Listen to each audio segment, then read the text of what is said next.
Toute la situation du pays est passée au peigne fin par cet élu du peuple. De la sécurité à la bonne gouvernance, en passant par la politique et le social. Jean-Lucien Boussa critique la gestion de la chose publique et propose des solutions. Au sujet du refus de l'opposition de participer au pourparlers de Kampala, Jean-Lucien Boussa a des arguments. Lorsque nous avons été contactés pour aller à Kampala, fait partie de la mission, nous avons posé des conditions. Que nous ne pouvions pas aller à Kampala si l'opposition n'y va pas comme composante, si l'ordre du jour ne va pas au-delà de la simple évaluation des accords que nous ne connaissons pas. Parce que le problème va au-delà des accords entre le M23 et le gouvernement. Des accords du reste illégaux. Nous considérions que la question était tellement d'importance que les parlementaires ne peuvent pas aller dans une mission comme celle-là avec comme simple droit de se taire. Témoins, observateurs, je crois que les amis ont bien mangé pendant 2 semaines, mais ils n'ont pas fait manger au pays les idées qu'ils devaient avoir. Comme solution, il soutient l'idée de la tenue d'un dialogue national. Le groupe MLC Ali a toujours soutenu de privilégier une vraie solution politique interne à travers un dialogue républicain, inclusif et responsable, et dit non à l'approche exclusive de Kampala où l'opposition n'est pas associée en tant que composante. Quant à la réforme de la Commission électorale nationale indépendante, ce député MLC s'est réjoui du fait que la présidence de cette institution d'appui à la démocratie soit confiée à la société civile et souhaite que toutes les parties prenantes fassent un bon choix des animateurs. La responsabilité qui était la nôtre était de permettre au pays d'avoir une CENI, finalement, mais réformée, complètement réformée celle-là. Le défi qui est le nôtre aujourd'hui, c'est que chaque composant soit capable d'envoyer quelqu'un de crédible.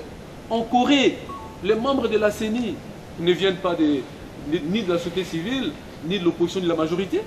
Ils viennent des institutions publiques. Le député national a été également très critique vis-à-vis du gouvernement avec la dégradation du climat des affaires et la fracture du social des Congolais. C'est bon gré malgré que Kinshasa a accepté de discuter directement à Kampala avec le mouvement du 23 mars. Cette impression se dégage de déclarations alambiquées tenues samedi dernier à Kampala par Raymond Tshibanda, ministre des Affaires étrangères, au terme d'une conférence de presse. Chef de la délégation gouvernementale de pêche à Kampala, Raymond Tshibanda a laissé entendre que le dialogue de Kampala n'apportera pas des solutions durables au conflit dans l'est du territoire national.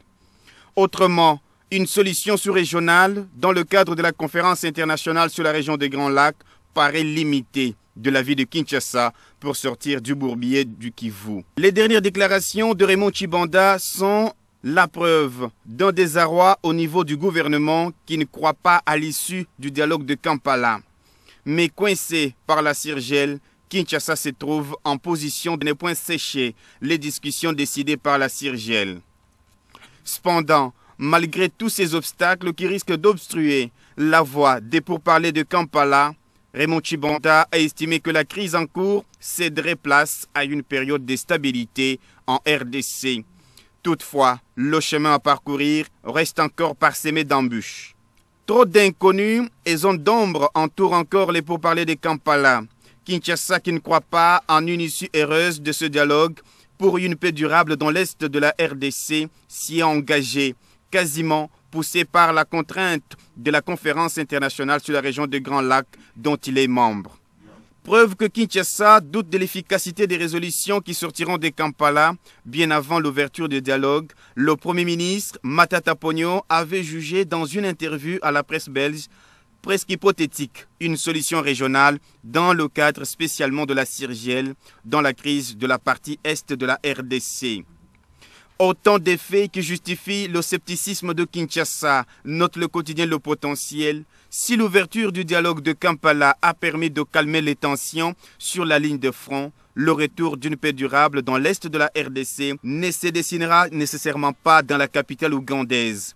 Il n'y a que les naïfs qui peuvent encore croire en l'efficacité du dialogue de Kampala, un lieu et place de multiplier les contradictions qui finissent par discréditer son action à l'échelle internationale. Kinshasa ferait mieux d'adopter une attitude claire et sans équivoque. Si les gouvernements ne croient pas aux initiatives déployées dans le cadre de la CIRGEL, comme en témoignent les déclarations de son chef de délégation dépêché à Kampala, tout porte à croire que le vrai problème, notamment celui qui justifie l'action menée par le M23, n'a jamais été dévoilé au grand public. Si bien que toute négociation qui tente d'éluder ce problème, l'honneur de la guerre est d'ores et déjà voué à l'échec. Tshibanda le sait. Aussi a-t-il étalé publiquement les limites des pourparlers de Kampala, pour que sans doute nul n'en ignore, si jamais le dialogue terminait en catastrophe.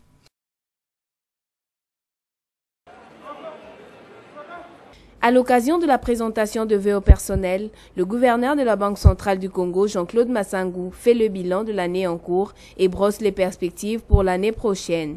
Pour la croissance mondiale, Jean-Claude Massangou annonce qu'elle reste une grande inconnue. Surtout à propos de croissance mondiale, malgré les soubresauts de l'année 2012, il explique la gestion de finances publiques. Il s'est souligné que le gouvernement ne disposait pas d'un budget digne de ce nom, du fait, entre autres, de la faiblesse de mobilisation de recettes par les régies financières. Par ailleurs, l'État traînait un boulet sous forme d'accumulation d'arriérés de salaire des fonctionnaires de l'État, ainsi que des arriérés de dettes intérieures et extérieures. Et pour être tout à fait complet, avec l'analyse du constat de la situation économique de l'époque, il s'est aussi de mentionner le chapitre des relations de la République démocratique du Congo avec les institutions financières internationales. Par ailleurs, la Banque centrale du Congo a été instruite d'absorber en 2013 son déficit cumulé de 2012 qui devrait être de l'ordre de 12,5 milliards. Le volume des crédits à l'économie a été multiplié par 29, provenant de 49 millions de dollars pour atteindre 1,418 milliard. Malgré tous ces progrès, le taux de bancarisation reste néanmoins faible, autour de 2%. Mais ce taux peut être porté à 20-25% en déant 2 à 3 ans. Le gouverneur de la Banque centrale a félicité et remercié son personnel actif comme passif de leur ténacité, persévérance et patience et demande plus de persévérance et de travail bien fait. Il promet de porter à 30% minimum la gestion du personnel féminin qui était à 23%. Cette proportion sera visible au niveau de personnel cadre de direction. Que le gouvernement examine la question d'une reprise des partenariats avec le Fonds monétaire international, c'est une chose, mais faire endosser à la GECAMIN la responsabilité du rendez-vous manqué avec l'institution financière est une aberration pour l'opinion. Pour la petite histoire, la GECAMIN, après sa transformation, est devenue une entreprise à caractère commercial où l'État est actionnaire à 100%. Le conseil d'administration est constitué des délégués des ministères du budget, finances, mines et portefeuille, donc les membres du gouvernement.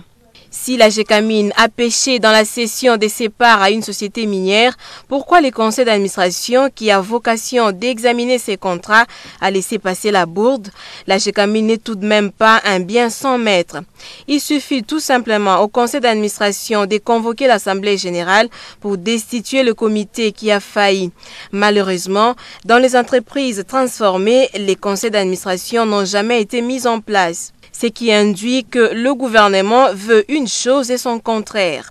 Quelle finalité pour les processus de réforme des entreprises publiques si le gouvernement n'est pas disposé à s'adapter au nouveau contexte? Dans la logique où l'État est considéré comme puissance publique et non actionnaire, il doit sanctionner les comités qu'il nomme lorsque celui-ci affiche des comportements contraires à ses engagements et à la ligne tracée. Dans le communiqué du ministère des Finances publié le week-end dernier, le gouvernement reconnaît que les entreprises transformées ont du mal à décoller, mais apparemment, il ne les aide pas à cet effet. Aujourd'hui, les partenaires traditionnels hésitent à apporter de l'aide à la RDC et c'est la population qui risque d'en payer les prix. 320 millions de dollars américains d'appui du FMI ne tomberont plus dans l'escarcelle du gouvernement. La Banque africaine de développement vient d'ailleurs de lui emboîter les pas en suspendant des appuis de l'ordre de 80 millions de dollars américains tant qu'aucun programme formel avec le FMI ne sera d'application. Des projets en cours risquent de ne point aboutir, d'autant plus que des prêts assortis de contraignantes conditionnalités vont exposer le cadre macroéconomique à une explosion certaine. C'est une route asphaltée qu'emprunte Fridolin Kasweshi Musoka et sa délégation.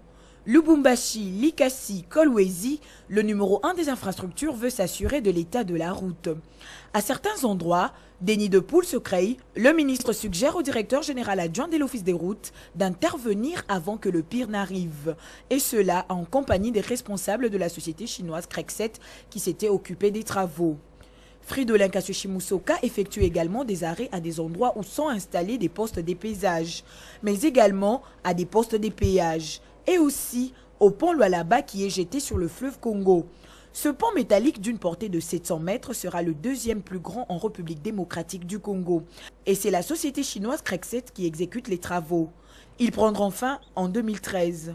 Fridolin Kasweshi Musoka inspecte ensuite la voirie de la ville de Likasi, question de se rendre compte de sa qualité.